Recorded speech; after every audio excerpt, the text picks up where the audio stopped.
Hey, you guys asked me to make content videos months ago and I didn't forget, but why make one now? Well, I was playing Forsaken Frost and dying repeatedly to the same part over and over again, and yes, I am still playing it. That was like... And eventually, after spending so much time getting nowhere, I started to think about how hard the level really was. I looked at my attempts and compared them to other levels I had beaten, compared its parts with parts of other levels.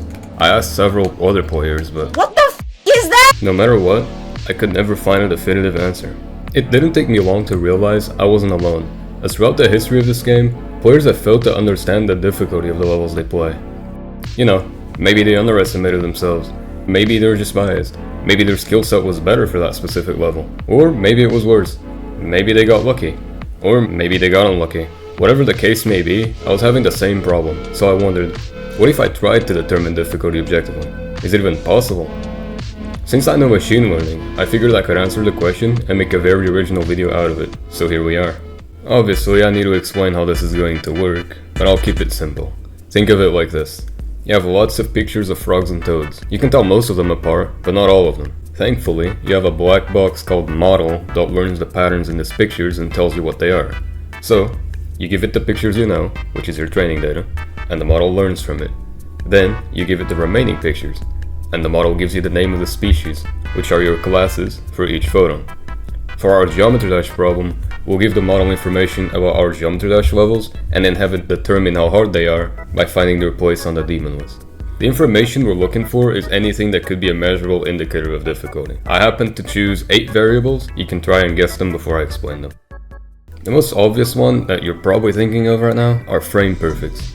A level with, say, 100 frame perfects on 60 FPS is naturally harder than a level with none of them. But what if we had 2 levels with the same frame perfect values? We would need a variable to act as a tiebreaker. Obviously, if one level's much longer than the other, it's bound to be harder. So, we'll consider the length and the amount of 60, 120, and 240 frame perfects.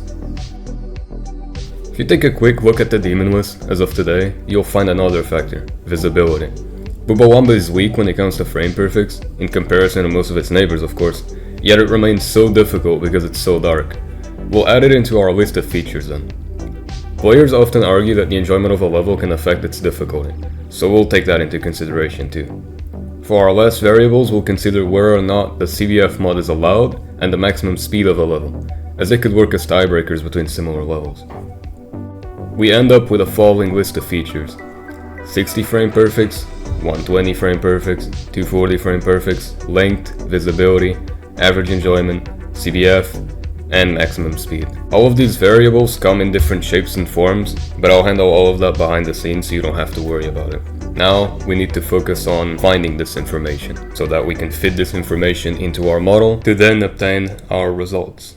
In order to obtain all of the information we need, I initially got the frame perfect information for different levels from Enjoyment Spreadsheet, got their average enjoyment from the Enjoyment Spreadsheet, obtained their length automatically through the IRDs with Collins API, had ChatGPT aid me in manually filling out some fields, and lastly, added some entries by myself with some spread out information I came across. After obtaining our values, there's something that stands out. We only have information for about 60 levels. With such a low amount of levels, it will be completely impossible for our model to accurately guess exactly where they would place. So, we'll make the job much easier by trying to understand the ranking where a level belongs instead.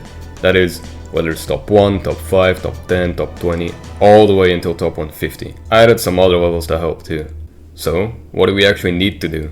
The first thing we need to do is load our files with the level data.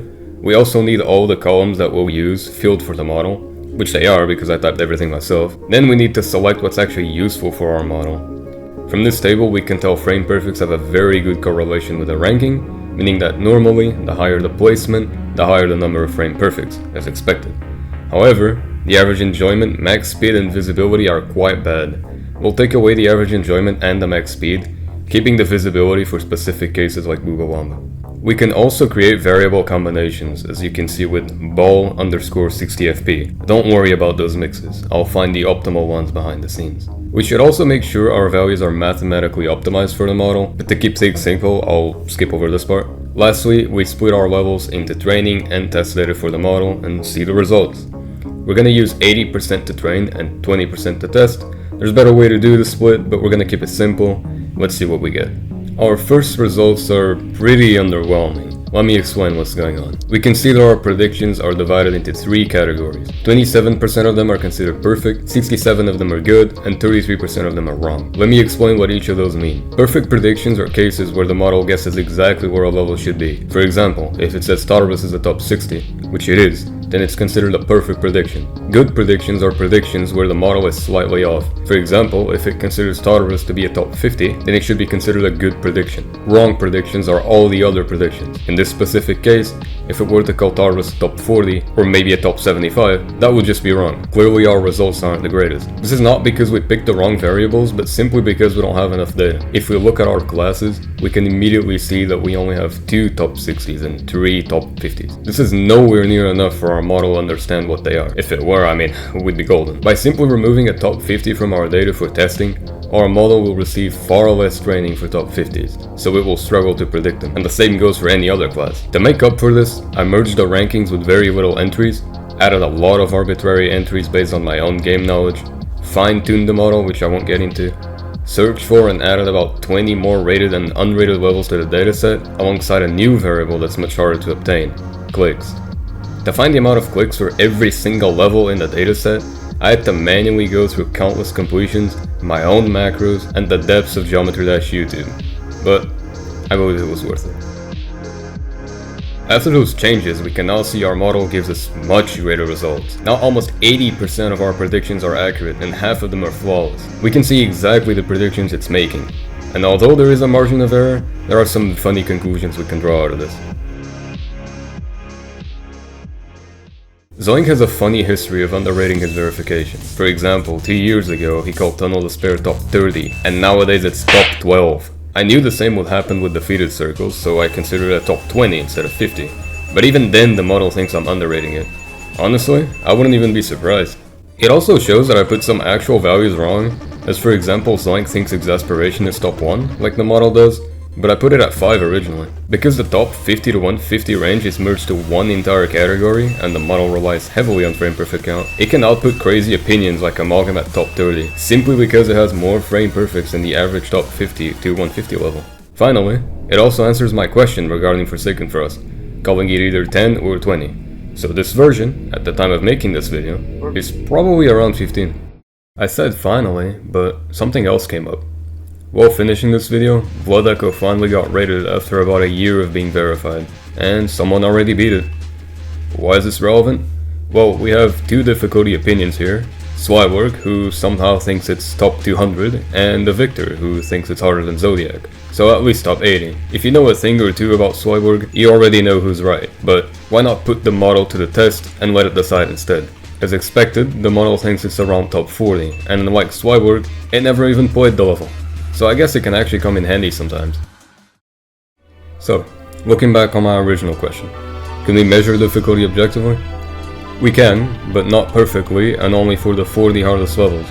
For now, everything that comes out of this model needs to be taken with a grain of salt. However, over time, with more data and more accurate variables, these models will provide extremely accurate results.